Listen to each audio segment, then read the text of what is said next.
Everyone that has a set of lungs should be here. My father conquered his asthma at the age of 50 by stopping dairy. There are two organs in your body that are constantly working to keep it within that range. One is your lungs. Breathing in mold can give lung cancer. Breathing in chemicals can give lung cancer. There is always a reason. Barbara O'Neill, a renowned advocate for natural health and wellness, underscores the critical importance of maintaining good lung health. These vital organs, often overlooked, do so much more than just facilitate breathing. They are central to the overall function and vitality of the body.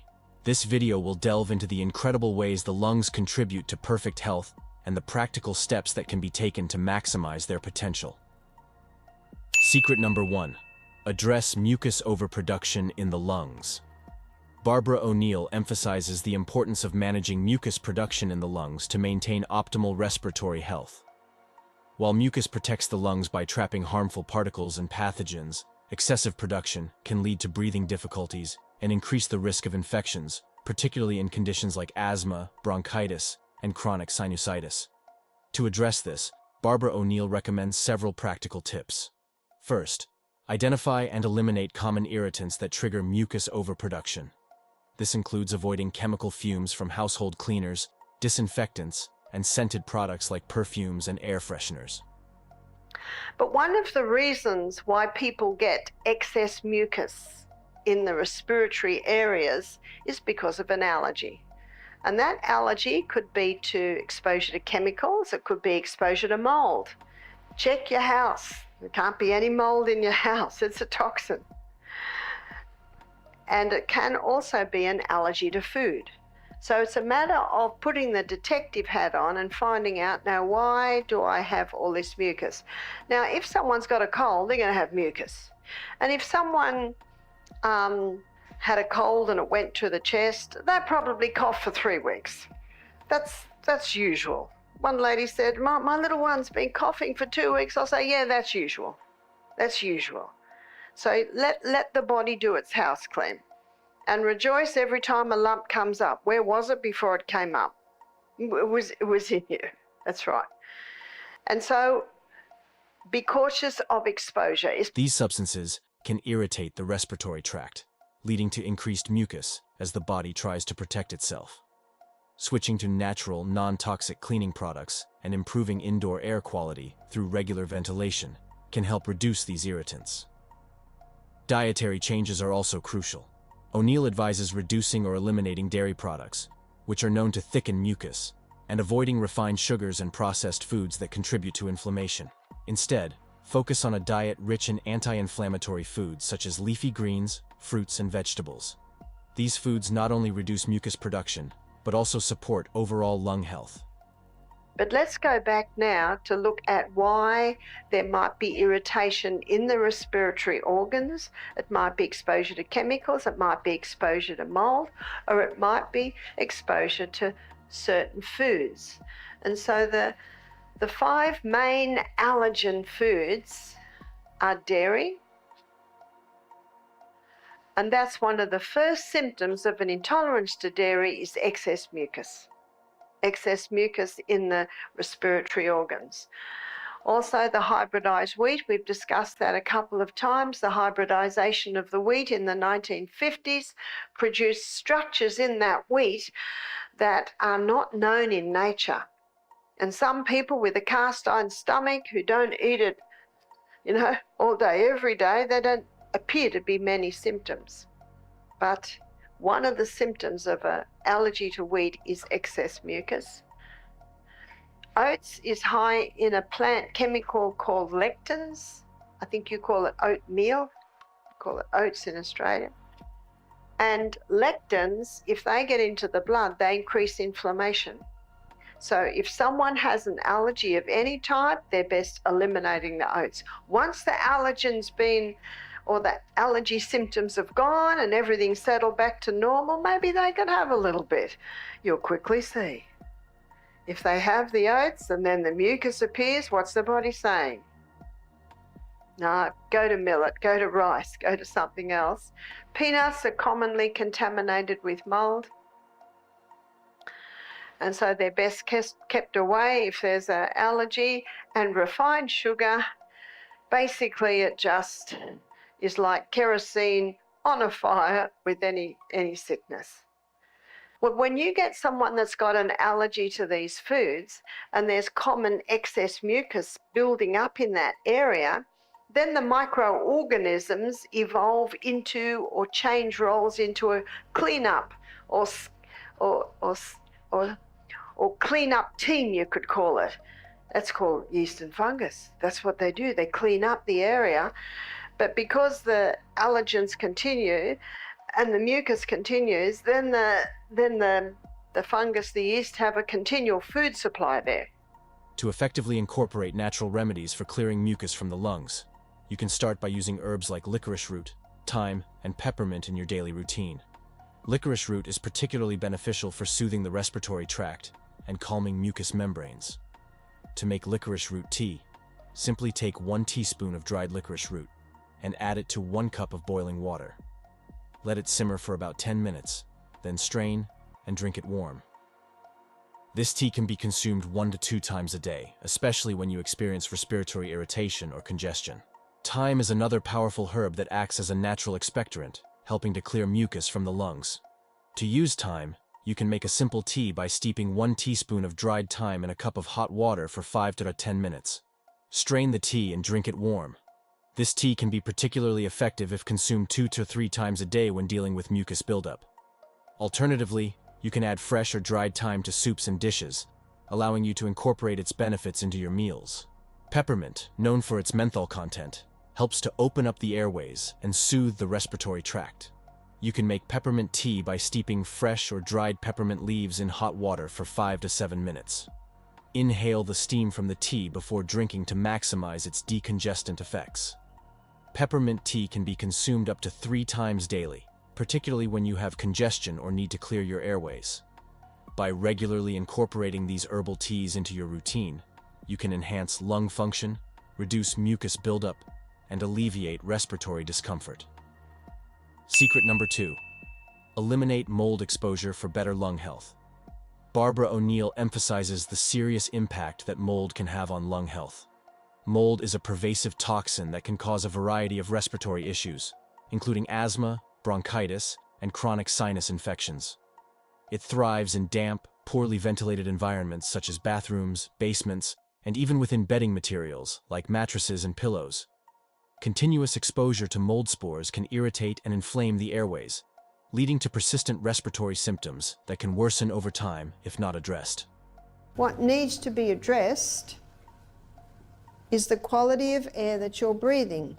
So it's very important to check whether you have exposure to chemicals. Very important that you, and I'm talking about the airways, whether you have any exposure to mold. In Australia, when you buy a pillow, it's got a date on it. You know why it's got a date on it? They suggest you throw it away. Every pillow in my house and at our health centre has a pillow protector on it because it's easy to wash a pillow protector. You can even wash your pillows. We spend 1/3 of our life in bed, is that right? 1/3 of our life in bed. So you've got to seriously address the quality of your bedding, and when I say quality of your bedding, make sure you haven't got chemical exposure in quilts and things that are made out of plastic type materials. If people that don't smoke get lung cancer, you've got to put their detective hat on. They've breathed in mold. Breathing in mold can give lung cancer. Breathing in chemicals can give lung cancer. There is always a reason. To protect your lungs, Barbara O'Neill recommends taking proactive steps to eliminate mold from your environment. Start by regularly cleaning and drying areas that are prone to moisture, such as bathrooms and kitchens. Ensure these spaces are well ventilated to prevent the buildup of humidity, which mold needs to thrive. Using dehumidifiers in areas like basements can also help keep humidity levels low, making the environment less hospitable for mold growth. In addition to these preventive measures, it's important to address any existing mold in your home. Thoroughly clean or, if necessary, replace items that are prone to mold, such as mattresses, pillows, and carpets. Regularly inspect areas where mold might develop, like behind walls or under sinks, and take immediate action if you detect any signs of mold. How do you get rid of mold? The best way to get rid of mold is white vinegar. And that's why if you have fans in your house, never turn them off. My husband assures me it takes hardly any electricity at all to have a fan on. And I don't know much about air conditioners, but I imagine they have to be regularly serviced, because you can imagine if there's mold in the air conditioner, it's just pumping mold into the air that you're breathing. I had a guy come, only 22 years of age, with chronic fatigue syndrome. He couldn't work, couldn't surf anymore. And I said, what do you do for a job? He said, I'm an air conditioning mechanic. Now, as the apprentice, he gets sent to fix up all the broken down air conditioners. So he's dealing with mold all the time. You see, this is, if someone has mold in their body, mold thrives in an anaerobic environment. How much energy are they getting compared to what they should be getting?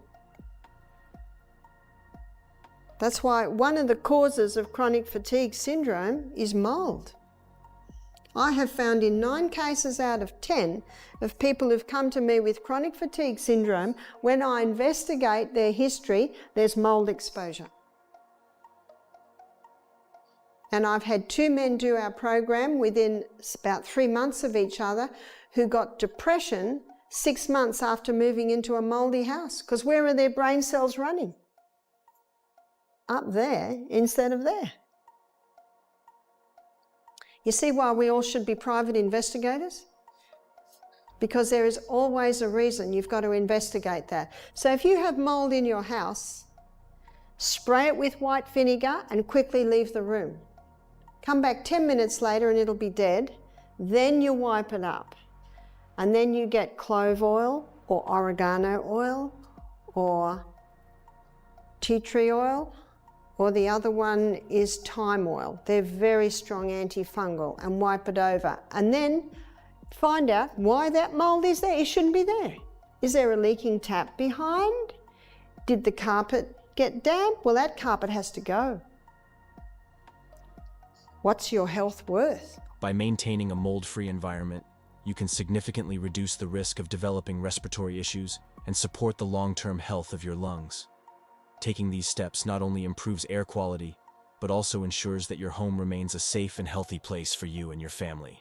Secret number 3, practice the Buteyko breathing technique. Barbara O'Neill underscores the importance of proper breathing techniques for maintaining optimal lung health, and one of the most effective methods she advocates for is the Buteyko breathing technique. Developed by Russian professor Dr. Konstantin Buteyko, this therapeutic method focuses on regulating the speed and volume of your breath, which can have profound effects on lung function.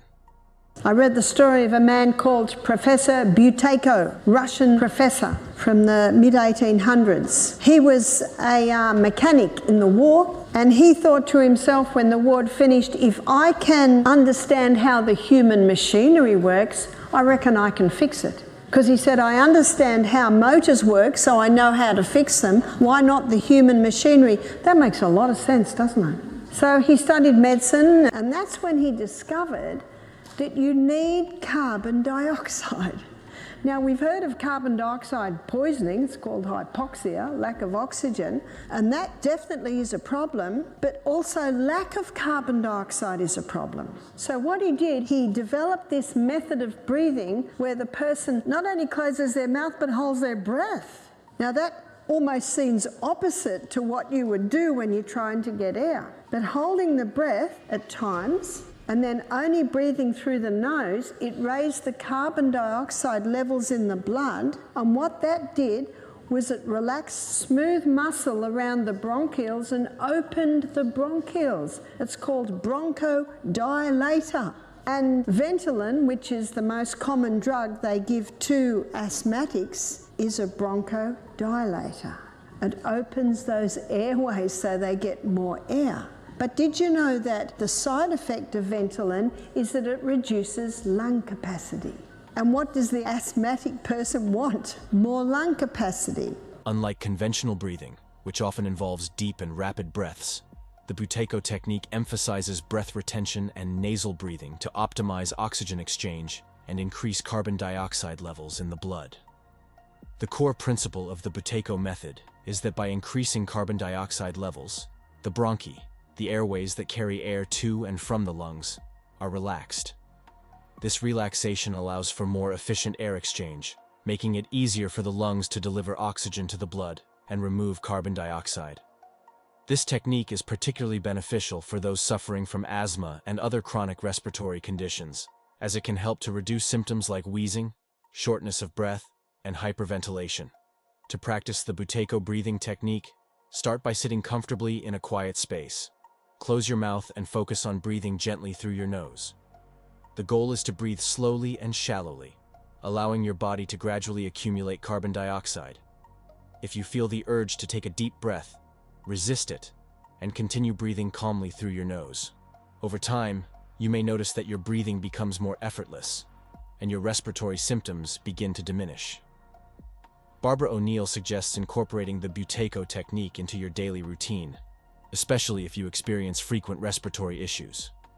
So most hospitals, I'm sure here and in Australia, you can do classes and you can learn the Buteyko method of breathing. It's called BMB. You might have even seen ads for it. And I know my sister, who was an asthmatic most of her life, she didn't come off Ventolin until the age of 40. Stopping dairy, stopping wheat, two very mucus-forming foods, that made a huge difference. My father conquered his asthma at the age of 50 by stopping dairy. Now, cow's milk is excellent milk for baby calves, but not the best for humans. But my sister, to get off her Ventolin completely, she learnt the Buteyko method of breathing. So Professor Buteyko is long gone, and he was not really acknowledged as a master in his field of breathing, I think almost until he'd already passed. But the Buteyko method of breathing aims at raising carbon dioxide levels in your blood, which relaxes smooth muscle, which opens the bronchioles. Whereas what most people want to do when they're in an asthma attack is gas for air, but they've actually got to do the opposite. And it takes a lot of control to close that mouth and breathe, and not breathe deeply. Breathe little tiny puffs in and out so that you are raising your carbon dioxide levels, and it eases that asthma attack. With regular practice, this method can help retrain your breathing patterns, making your lungs more efficient, and reducing the likelihood of asthma attacks or other respiratory flare-ups. By mastering the Buteyko breathing technique, you can take control of your lung health and enhance your overall well-being, ensuring that your respiratory system functions at its best. Secret number 4, eat a lung-friendly diet. Barbara O'Neill highlights the profound impact that diet has on lung health, emphasizing that the foods you consume can either support or hinder your respiratory system.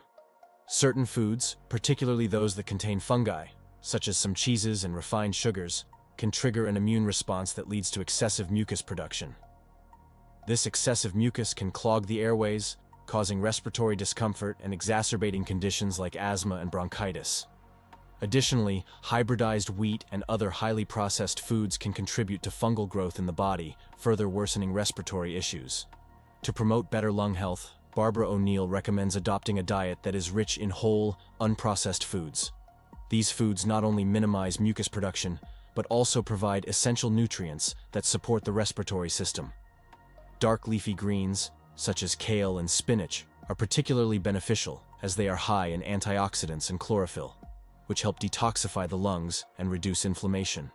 Cruciferous vegetables like broccoli, Brussels sprouts, and cauliflower are also excellent choices, as they contain compounds that support the body's natural detoxification processes. Barbara O'Neill also stresses the importance of consuming foods rich in antioxidants, which help protect the lungs from oxidative stress and damage caused by environmental pollutants. Berries, citrus fruits, and brightly colored vegetables are packed with vitamins and antioxidants that can strengthen lung tissue and improve overall lung function. By focusing on these nutrient-dense options and eliminating foods that contribute to inflammation and mucus buildup, you can create a diet that supports optimal lung health. Incorporating these dietary changes into your daily routine can have a significant impact on your respiratory well-being. By choosing foods that nourish your lungs and avoiding those that can trigger negative responses, you can reduce the burden on your respiratory system, enhance lung function, and breathe easier. Secret number 5. Incorporate natural remedies to support lung health. So let me give you a recipe that can be used if you've got any type of cold. This can be pneumonia or bronchitis or asthma or flu. I'll give you the recipe. It's called the flu bomb, and it has 6 main ingredients in the flu bomb. It has garlic. How much garlic? As much as you dare. Maybe for a child you'll do a little clove, maybe for an adult that's about a middle-sized clove there. And you crush it. Ginger. And for ginger, it's about 1/4 teaspoon of finely grated or very finely chopped ginger. Eucalyptus oil. Eucalyptus oil, 1 drop. There's a definite measurement for this one. One lady said, "Barbara, it says not fit for human consumption." I said to her, "We're not asking you to drink a whole teaspoon." 1 drop. And this isn't a remedy that's been used for centuries. An old lady told me whenever she got a cold or one of her siblings got a cold. Now, she told me this 40 years ago, and she was 80 then. She's still not with us now. But she said Mum would put a little bit of honey on a teaspoon and a drop of eucalyptus oil, and every child had to have their dose of eucalyptus oil with a bit of honey. In Australia, you can even buy eucalyptus oil and honey lozenges when you get a cold. So remember, it's only 1 drop. If you don't have eucalyptus oil, you can use tea tree oil. Cayenne pepper, there's no amount to the cayenne pepper, so it's just like the garlic. It's as much as you can bear. Some might only bear a sprinkle, some might be able to bear 1/4 teaspoon, some 1/2 teaspoon. I don't know anyone that can go much past that. Lemon, the juice of a lemon, and 1 teaspoon of honey. This is the flu bomb. And to this, you add approximately 1/3 cup of hot water. If someone has a flu or cold or of any type, sinus, any problem in the respiratory organs, the dose is to take 1 of these 3 times a day. Usually by the 3rd or 4th day, the cold has absolutely resolved itself or it's on the tail end. You can start taking that at any point. There's your antibiotic. It's a potent one. Barbara O'Neill advocates for the use of natural remedies as a powerful way to support lung health and manage respiratory issues. Incorporating herbs with expectorant and anti-inflammatory properties into your daily routine can help reduce mucus production, soothe irritated respiratory tissues, and enhance overall lung function. 2 of the most effective herbs she recommends are thyme and eucalyptus, both of which have long been used in traditional medicine for their respiratory benefits. Thyme, a common kitchen herb, is particularly effective as a natural expectorant. It helps to break down and loosen mucus, making it easier to expel from the lungs. To harness the benefits of thyme, you can prepare a simple herbal tea by steeping 1 teaspoon of dried thyme in a cup of hot water for 5 to 10 minutes. Drinking this tea 2 to 3 times a day can help clear the airways and reduce mucus buildup. Additionally, thyme can be added to soups and other dishes, allowing you to incorporate its respiratory benefits into your meals. Eucalyptus is another powerful herb that supports lung health, primarily through its anti-inflammatory and decongestant properties. The active compound in eucalyptus, called eucalyptol, helps to open up the airways, reduce inflammation, and soothe respiratory discomfort. One of the most effective ways to use eucalyptus is through steam inhalation. To do this, add a few drops of eucalyptus essential oil to a bowl of hot water. Then cover your head with a towel and inhale the steam deeply for 5–10 minutes. This method can quickly relieve congestion and help clear the sinuses and lungs.